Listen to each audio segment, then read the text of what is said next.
You're scrolling right now, aren't you? Watching this video maybe on your phone, maybe on your laptop. But here's something wild. None of this should exist. The internet you're using right now, the one where you can watch videos and click links and jump from page to page like it's nothing, almost didn't happen. And it came down to one guy making one decision that everyone told him was stupid. A decision that was so controversial, so against everything the experts believed, that it nearly destroyed his career before it even started. But he did it anyway. And that single choice created the world we live in today. Let me take you back to a time when the internet wasn't really a thing yet. Not the way you know it.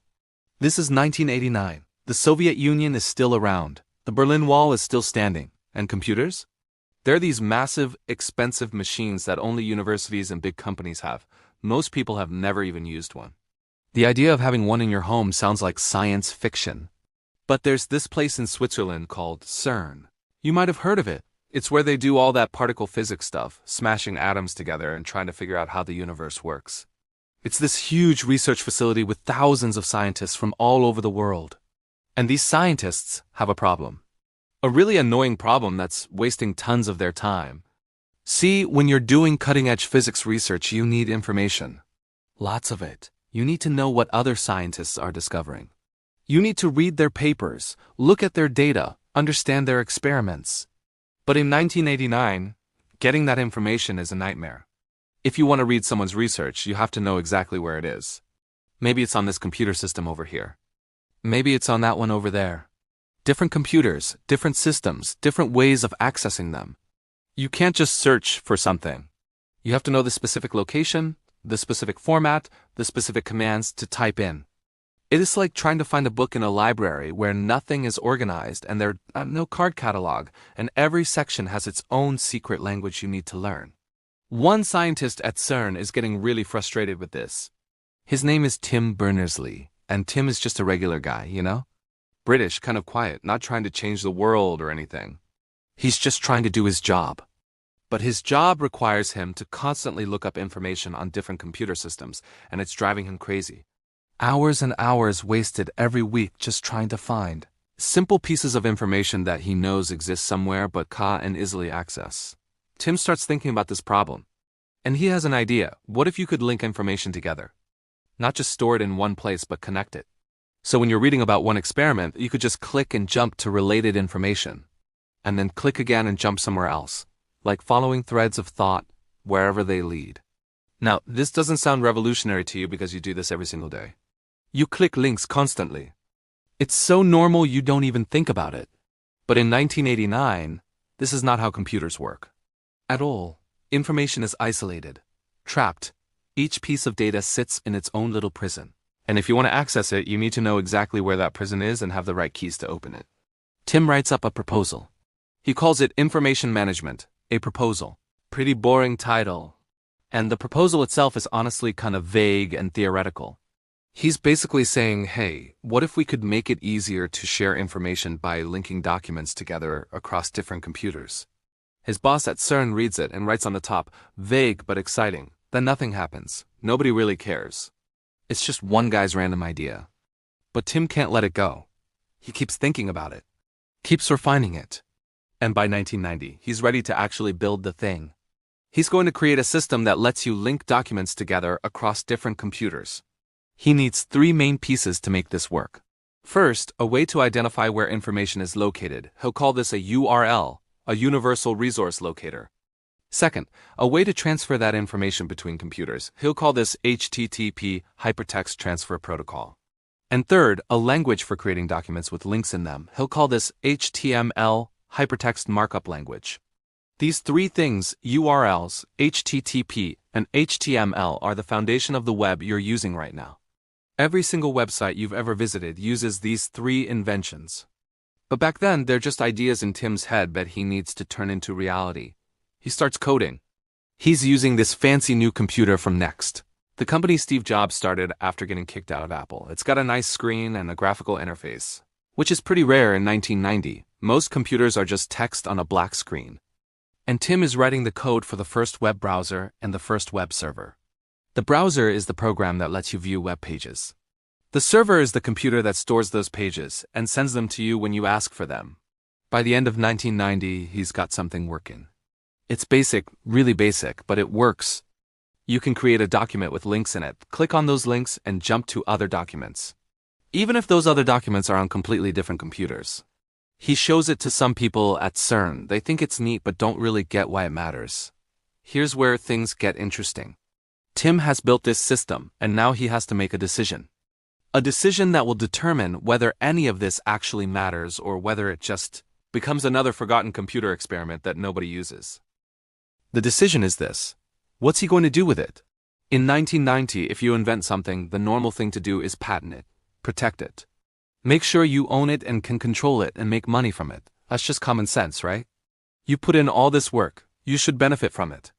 And CERN, the place Tim works, they could definitely patent this. They could license the technology to companies, charge fees, make a fortune. Tim's bosses are definitely thinking about this. They're thinking about money and patents and ownership. But Tim is thinking about something else. He's thinking about how information wants to be connected. How knowledge should flow freely. And he's realizing that if they patent this, if they try to control it and charge for it, nobody's going to use it. Companies will be scared off. Universities won't want to pay licensing fees. The whole thing will just become another proprietary system that only works in certain places for certain people. So Tim makes his decision. He's going to give it away. All of it. Free. To everyone. No patents. No licensing fees. No restrictions. Anyone can use HTTP, anyone can use HTML, anyone can make a website and a web browser. The entire thing will be open and free forever. When he tells people this, they think he's insane. Do you have any idea what you're giving up? This could be worth millions, billions. You're just going to hand it to the world for nothing? But Tim doesn't care about getting rich. He cares about the idea spreading. He cares about people actually using it. And he understands something that most people don't understand yet: network effects. The value of this system isn't in owning it. The value is in everyone using it. Every person who creates a website makes the whole web more valuable. Every link that gets created makes the whole system more useful. If he tries to control it, he'll kill it. If he sets it free, it might actually grow into something. CERN officially releases the World Wide Web technology into the public domain in 1993. They make an announcement that anyone can use it, build on it, modify it, whatever they want. No permission needed, no fees. It belongs to everyone. Now, here's what's happening in the world around this time. There are other people working on similar ideas. Connecting computers, sharing information, but they're doing it differently.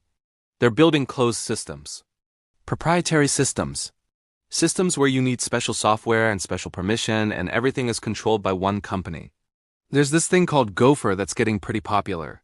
It's kind of like a menu system for finding information on different computers. Universities are using it. It's actually more popular than Tim's World Wide Web at first. But here's the thing. The people who created Gopher decide to start charging licensing fees. If you want to run a Gopher server, you have to pay. And as soon as they do that, Gopher dies. Almost overnight, people abandon it. Because there's this other option now, this free option called the World Wide Web, where you don't have to pay anyone anything. This is the moment where Tim's decision pays off. Because the web is free and open, people start using it. College students start making websites. Small companies start making websites. Anyone with a computer and an internet connection can participate. And once people start participating, the whole thing explodes. In 1993, there are about 130 websites in the entire world. There rests this group of students at the University of Illinois who create a new web browser called Mosaic. It's way better than Tim's original browser. It can display images right there on the page, not just as separate files. It's easier to use, friendlier looking. And because the web is open, they can just build this and release it. They don't need Tim's permission. They don't need to pay CERN anything. They just make it and put it out there. Mosaic becomes hugely popular. And some of those students go on to create a company called Netscape, and their browser becomes the way most people first experience the web. Later, Microsoft gets into the game with Internet Explorer. Then Firefox, then Chrome. Dozens of browsers, all built on the same open standards that Tim gave away. The same thing happens with websites. Amazon starts in 1994 as a bookstore website. Google starts in 1998 as a search engine. Facebook launches in 2004, YouTube in 2005, Twitter in 2006. Every single one of these companies, Every app you use, every website you visit, they're all built on the foundation that Tim gave away for free. He could have owned a piece of all of it. Could have been the richest person in the world. But he chose to give it away instead. And here's the crazy part. If he hadn't given it away, none of those companies would exist. Not like they do now anyway. Because if the web was proprietary, if someone owned it and controlled it, it would have become just another walled garden. AOL had a walled garden. CompuServe had a walled garden. Those were big in the 90s, and where are they now? Gone. Dead. Because closed systems can't compete with open ones when it comes to innovation and growth. The web succeeded because anyone could build on it. You didn't need to be rich or have connections or get permission from some corporation. You just needed an idea and the time to learn some HTML. Kids in their bedrooms were making websites. Small businesses were making websites. Activists and artists and weirdos and everyone else were making websites. That's how you get real innovation, when you remove the barriers and let everyone participate. But let's talk about what Tim gave up personally. Because it's not just abstract corporate profits we're talking about. It's his life, his financial security, his future. While he's giving away the web for free, other people are becoming incredibly wealthy from it. Mark Andreessen, one of the guys who made Mosaic, goes on to co-found Netscape. When Netscape goes public in 1995, he becomes a millionaire at age 24. The company is eventually bought for over $4 billion. Jeff Bezos starts Amazon and becomes one of the richest people on earth. Larry Page and Sergey Brin create Google and become billionaires. These guys are all building on the foundation Tim created, and they're making fortunes from it. Meanwhile, Tim is still just a researcher. He's not wealthy. He's not famous outside of tech circles. He's just the guy who invented the web and then gave it away. Some people think he's a hero for this, other people think he's an idiot. The biggest sucker in the history of technology. The guy who had the winning lottery ticket and just handed it to everyone else. But when people ask Tim about this, when they ask if he regrets not patenting the web and making billions of dollars from it, he always says the same thing. No, he doesn't regret it. Because if he'd tried to own it, the web wouldn't have become what it is. It would have been smaller, more limited, more controlled. It might not have succeeded at all. And what's the point of inventing something world-changing if you then strangle it in its crib by being greedy? He later says that making the web free and open was the only way it could have worked, and he's right. History has proven him right. Every attempt to create a proprietary alternative to the web has failed. Every closed system has been replaced by open ones. The web won because it was free, and it was free because Tim made that choice. Now it's not like Tim ended up poor or anything. He's done fine. He got a knighthood from Queen Elizabeth, so he's officially Sir Tim Berners-Lee now. He's won major awards, got honorary degrees from top universities, all that stuff. He's worked at MIT for years, running the World Wide Web Consortium, which is the organization that maintains the web standards, so he's respected and recognized and his bills are paid. But compared to what he could have had if he'd chosen differently, there's no comparison. He gave up being a multi-billionaire to make sure the web stayed open. And the web itself has become something bigger than anyone imagined back in those early days. It's not just a tool for scientists to share research papers anymore. It's where humanity lives now. Think about what you do on the web every single day. You learn things, you communicate with people, you watch videos, you listen to music. You shop, you work, you play games, you read news, you share your thoughts, you connect with friends and family across the world. The web has fundamentally changed what it means to be human in the 21st century. It's changed how we organize society. Political movements spread on the web. Revolutions are coordinated through websites and social media. Information that used to be controlled by a few powerful institutions is now available to anyone with an internet connection. That's democratizing, right? It shifts power in important ways. But it's also changed things in ways that aren't all positive. Because while Tim made the web free and open, he couldn't control what people would do with it. He built the foundation, but other people built the house. And some of what they built is not great. The web has enabled massive surveillance. Your data is being collected and sold and used to manipulate you in ways that Tim never imagined. Big tech companies have become incredibly powerful, creating their own kind of walled gardens within the open web. Facebook is basically its own universe. Google controls what information people see. These companies have more influence over your life than most governments do. And misinformation spreads on the web like wildfire. Lies and conspiracy theories and propaganda reach millions of people instantly. The same openness that allows good information to spread freely also allows bad information to spread just as freely. There's no filter, no gatekeeper stopping false things from going viral. Tim has watched all of this happen. He's seen his creation become this complicated, messy, sometimes beautiful, sometimes ugly thing. And in recent years, he's been speaking out about the problems with the web. He's been saying that we need to fix it to protect people's privacy and data, to reduce the power of big tech companies, to make sure the web serves everyone and not just corporations. He's even working on a new project called Solid, which is trying to give people more control over their own data.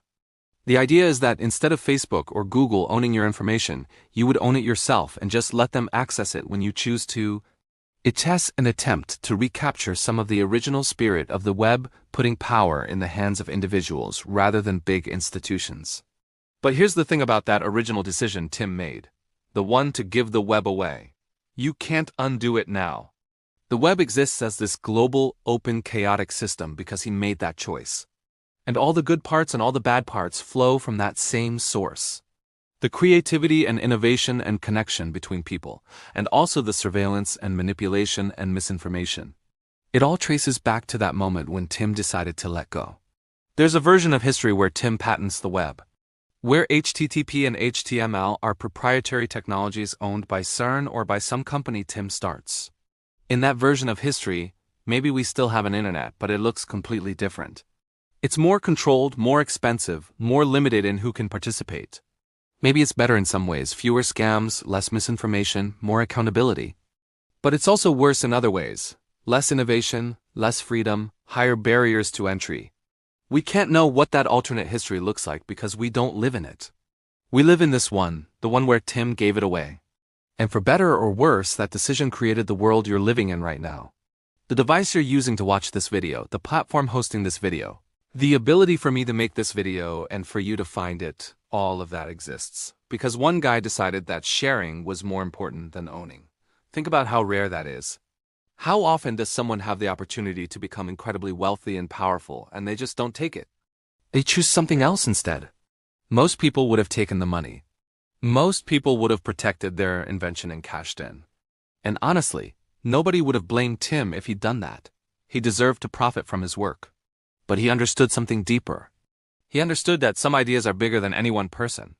That some inventions need to belong to everyone in order to reach their full potential. The web couldn't become what it needed to become if it was owned and controlled. It needed to be free to grow wild, to evolve in unexpected directions, to be shaped by millions of people rather than one company. There's a philosophy question hiding in here. If you create something that changes the world, do you have the right to control it? Or does it belong to humanity once it reaches a certain level of importance? Tim chose to answer that question by giving up control. And maybe that's why the web actually worked, because he got out of the way. You know what's interesting? Tim could have made his decision at any point. He could have let the web grow for a few years, let it prove itself, and then tried to take control of it. But by 1993, when CERN officially released everything into the public domain, the web was still tiny, still unproven. There was no guarantee it would succeed. Tim was betting on an idea, not a sure thing. He was giving away something that might turn out to be worthless. That takes a different kind of courage than giving away something you know is valuable. It's like planting a tree that you'll never sit under. You're doing it because you believe in what it could become, not because of what it is right now. And the thing is, if Tim had tried to control the web, he probably would have killed it before it could become valuable anyway. Because the moment you put restrictions on something, you limit its potential. You narrow the range of possibilities. The web succeeded specifically because it was unrestricted. Because anyone could experiment with it, build on it, use it in ways Tim never imagined. Look at what people have done with the web. There are websites for everything, literally everything. You want to learn how to fix your car? There's a website for that. Want to watch videos of people playing video games? There's a website for that. Want to connect with people who share your obscure hobby that only 12 people in the world care about? There's a website for that too. This diversity, this chaos, this explosion of human creativity and weirdness that only happens in an open system. If Tim had controlled the web, he would have had a vision for what it should be used for. And that vision, however good it was, would have been limiting. He would have made decisions about what kinds of websites should exist and what kinds shouldn't. He would have set rules about who could participate and how. And all of that would have made the web smaller, more boring, less revolutionary. Instead, by giving up control, he allowed the web to become something bigger than himself. Something that reflects all of humanity, not just one person's idea of what humanity should be. But let's not get too romantic about this. The web has real problems, serious problems. And some of those problems exist precisely because it's so open and uncontrolled. There's no authority making sure websites are truthful. No one stopping people from using the web to harm others. The same freedom that allows creativity also allows cruelty. Tim has had to watch his creation be used for things he never intended. The web has enabled all of these things because it's open to everyone, and everyone includes bad people with bad intentions. Does Tim bear some responsibility for that? It's a hard question. On one hand, he just built a tool. He is not responsible for how people use it any more than the person who invented the knife is responsible for stabbings. On the other hand, he made specific choices about how to design that tool, and those choices had consequences. He's thought about this a lot. In interviews, he's talked about how the web needs to be protected and improved. How we need to find ways to preserve the openness while addressing the harms. But he's also been clear that he doesn't regret the fundamental decision to make it open. Because the alternative, a controlled, restricted web, would have its own problems. Different problems, maybe, but just as serious. There's no perfect system. Every choice involves trade-offs. Tim chose freedom and openness over control and safety. And we're all living with the consequences of that choice, both good and bad. Here's something most people don't know about Tim. He's not a very public person.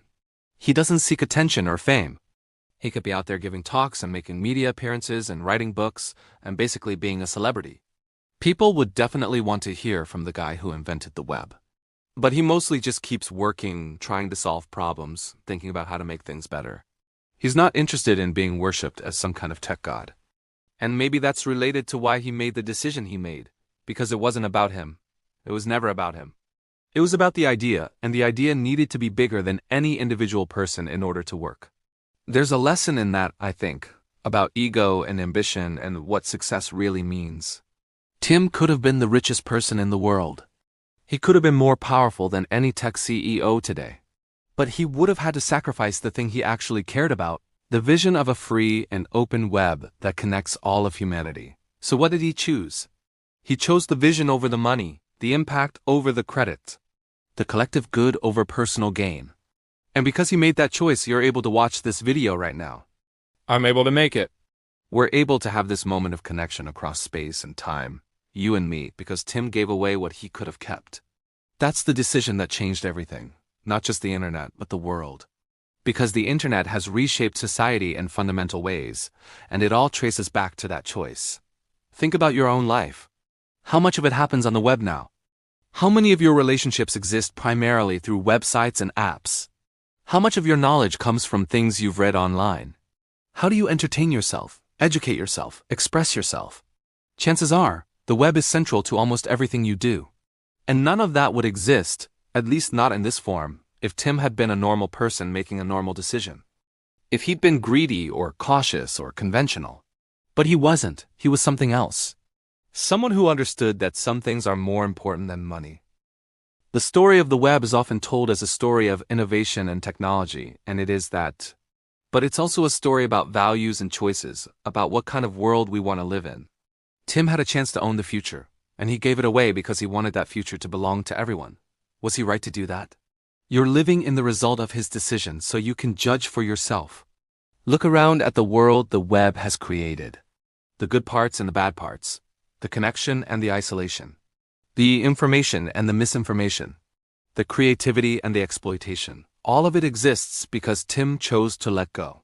And maybe that's the most important thing to understand about the web. It's not really Tim's creation anymore. It hasn't been for a long time.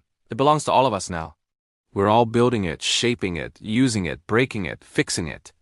That's what happens when you give something away to the world. It stops being yours and becomes everyone's. Tim started it.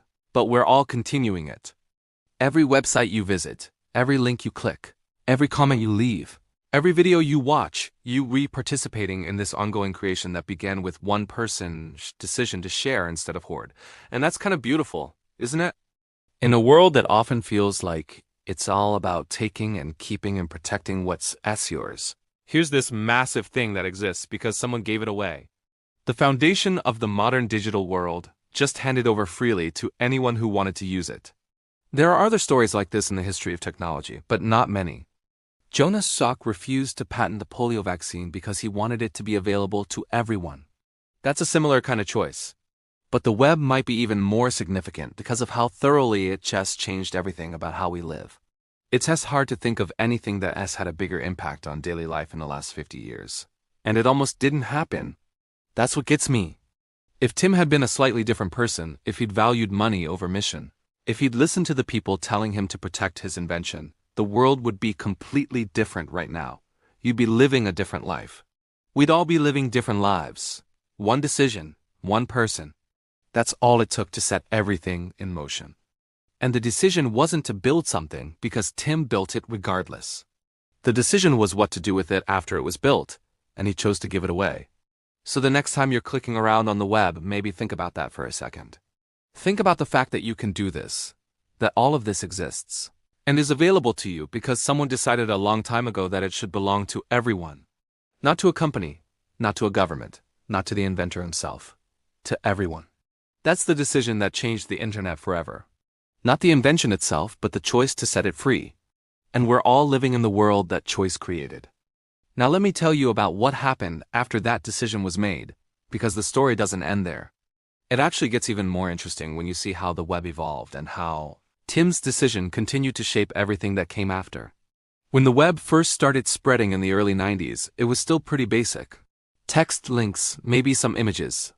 The websites were simple, almost crude by today's standards. But people were excited. They were building personal pages, sharing information about their interests, creating directories of useful links. It felt like this new frontier, this digital space that anyone could claim and make their own.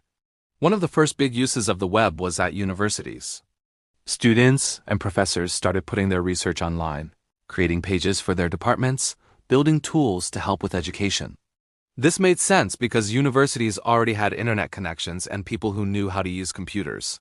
But even in those early days, you could see the web starting to leak out beyond academia. Small businesses started realizing they could have a presence on the web. At first, it was just basic information. Here's what we do. Here's how to contact us. But then some clever people realized you could actually sell things through the web. You could take orders, process payments, ship products. This was revolutionary. Before the web, if you wanted to run a business, you needed a physical location. You needed a storefront. But now, you could run a business from your basement and reach customers anywhere in the world. Amazon was one of the first companies to really understand this. Jeff Bezos wasn't thinking about books because he loved books. He was thinking about what product would work best for online sales. Books were perfect because they were standardized, easy to ship, and there were millions of them. You couldn't possibly stock every book in a physical store, but you could list every book on a website. So he started Amazon in his garage, and it grew into the company that changed how people shop for everything. But Amazon only worked because the web was open. Bezos didn't need to ask anyone's permission to start selling books online. He didn't need to pay Tim or CERN a licensing fee. He just built a website using the same HTML and HTTP that everyone else was using. That's the power of an open platform. Anyone with an idea can try it, and if it works, great. If it doesn't, they can try something else. Around the same time, other people were figuring out different uses for the web. There were early social sites where people could connect with each other. There were forums where people could discuss topics they cared about. There were personal blogs where people shared their thoughts with the world. All of this was happening organically, without any central planning or control. It was chaos, but productive chaos. Created chaos? One thing that really helped the web grow was search engines. In the early days, finding stuff on the web was hard.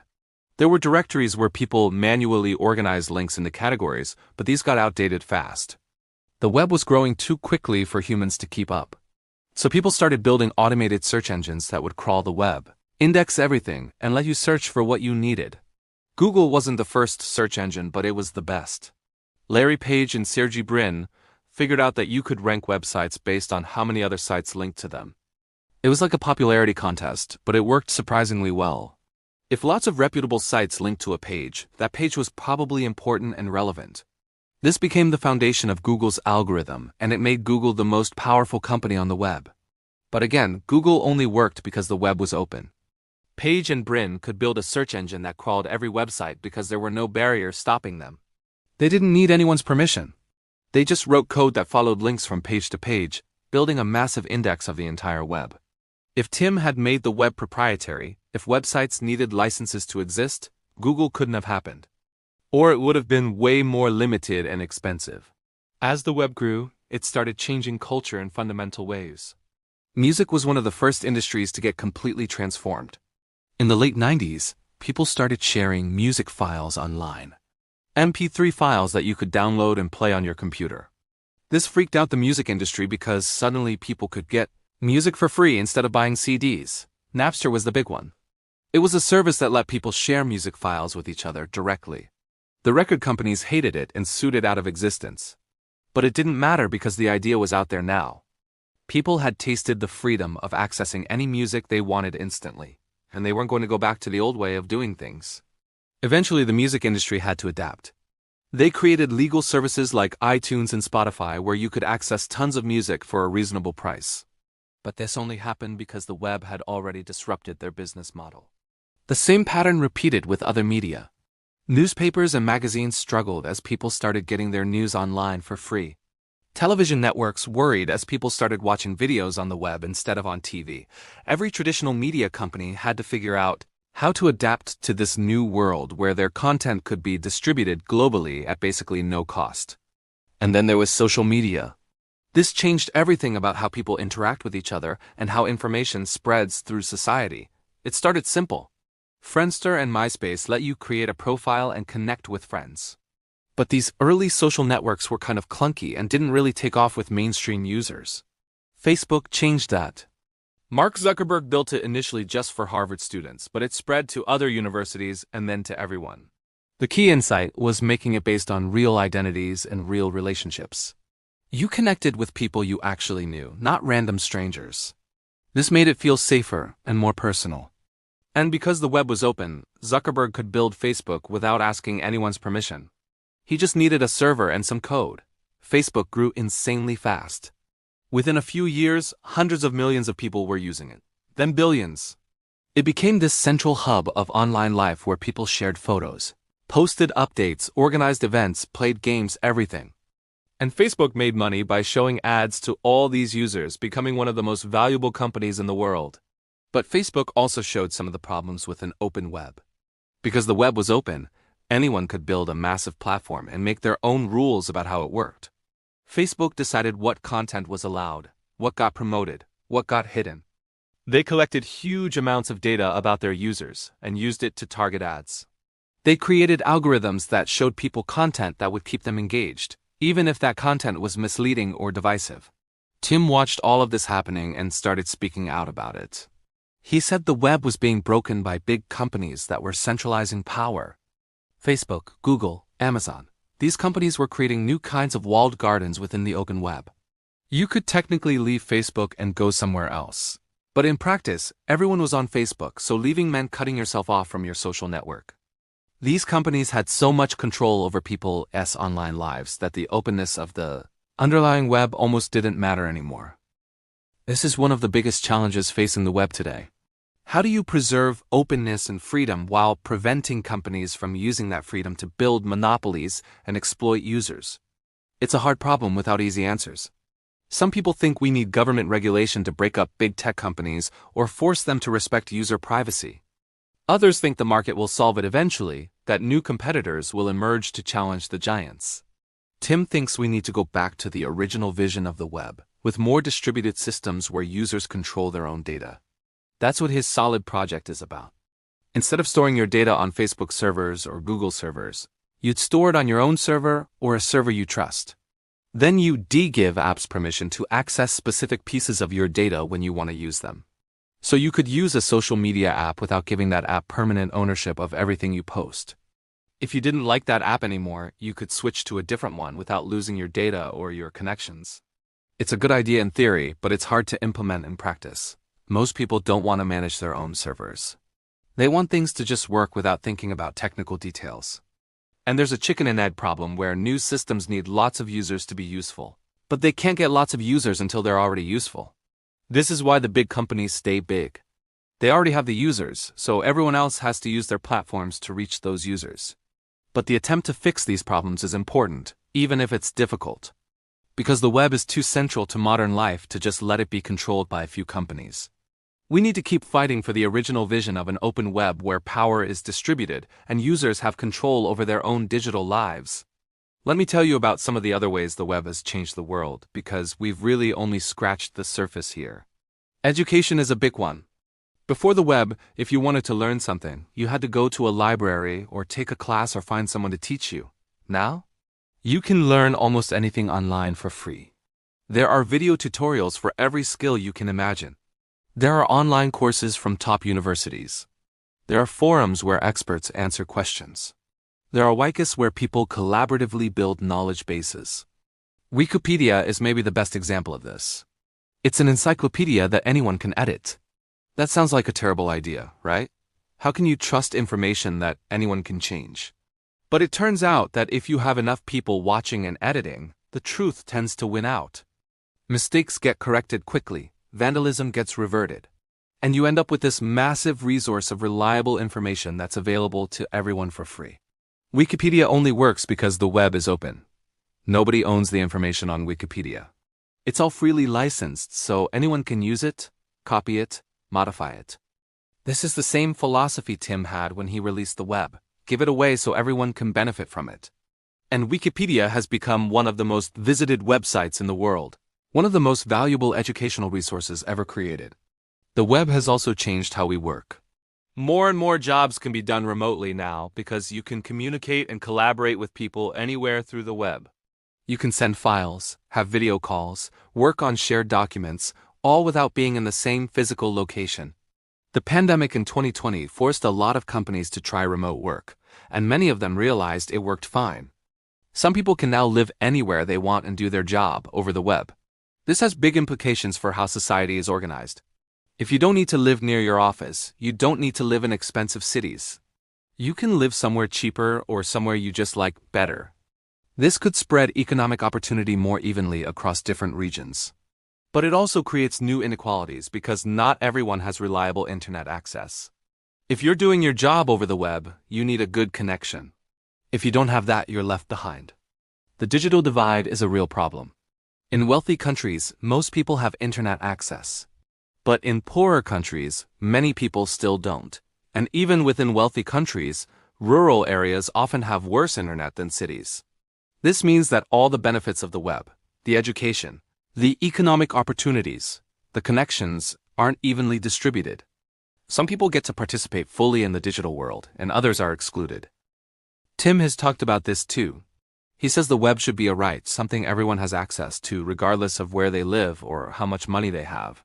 Some countries are trying to make this happen by treating intranet access as a public utility, like water or electricity. Others are leaving it to private companies, which means some areas get good service and others don't.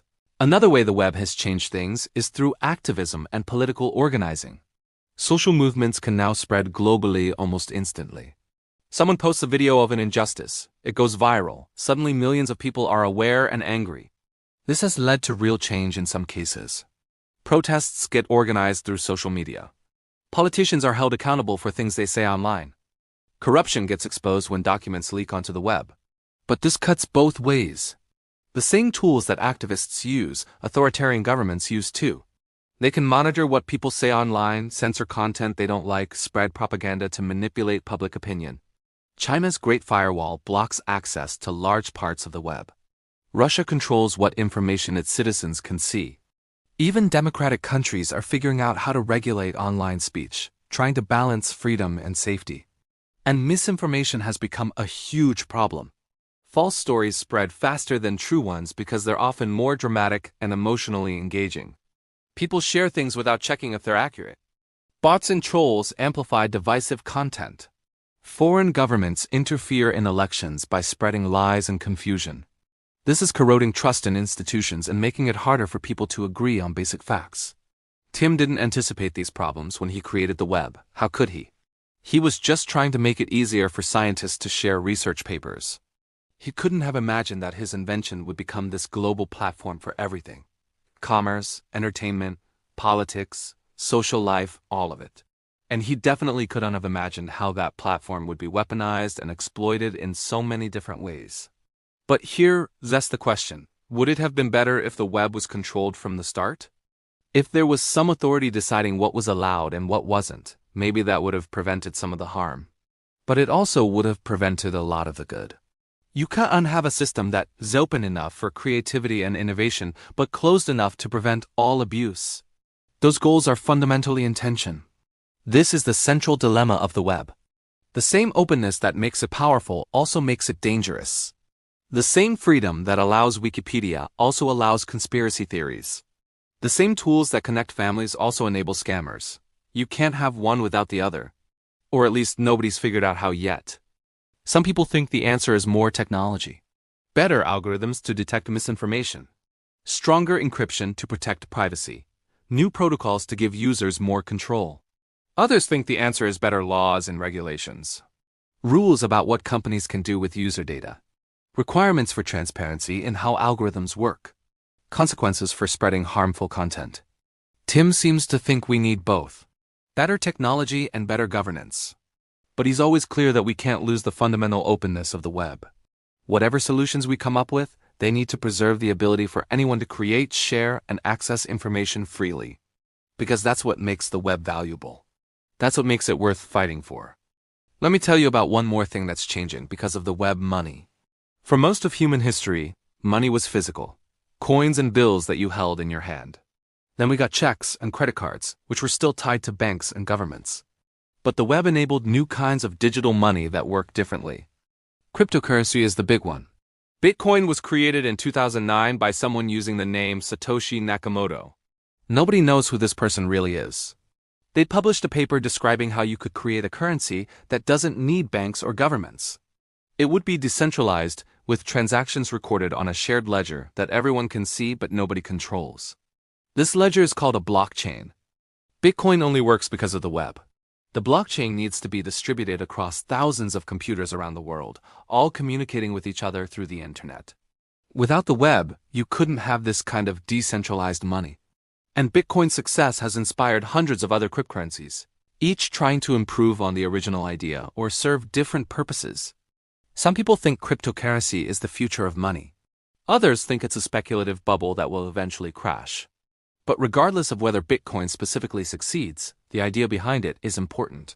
It's another example of how the open web enables new forms of organization and exchange that don't need traditional institutions.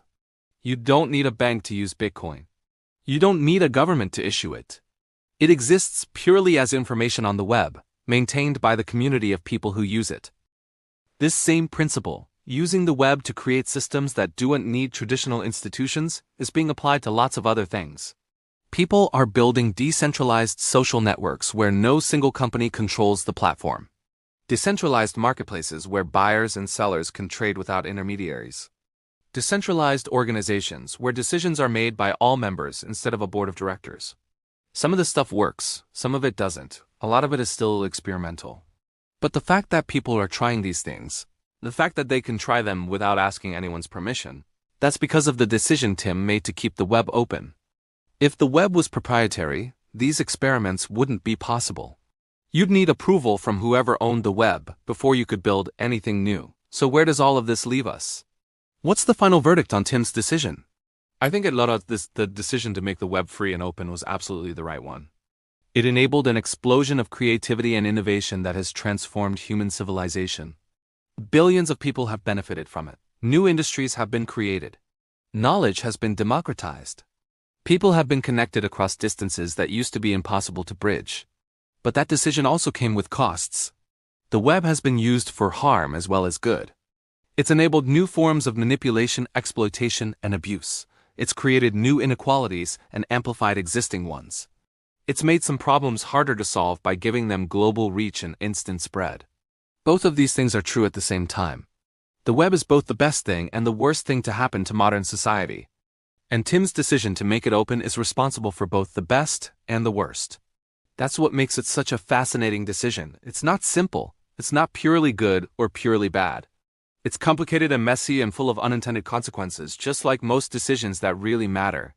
What we do know is that the world would be completely different if Tim had chosen differently.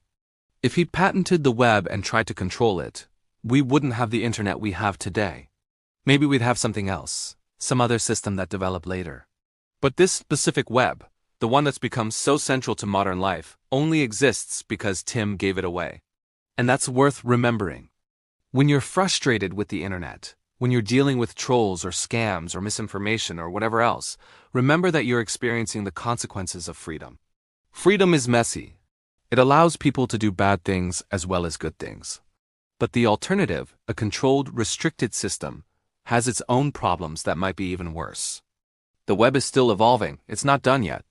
The decisions we make now about how to govern it, how to regulate it, how to build on it, those decisions will shape what the web becomes in the future. And we should be thoughtful about those decisions, learning from both the successes and the failures of the last 30 years. Tim's decision to make the web free and open was just the beginning. He created the foundation. But we're all building on that foundation now.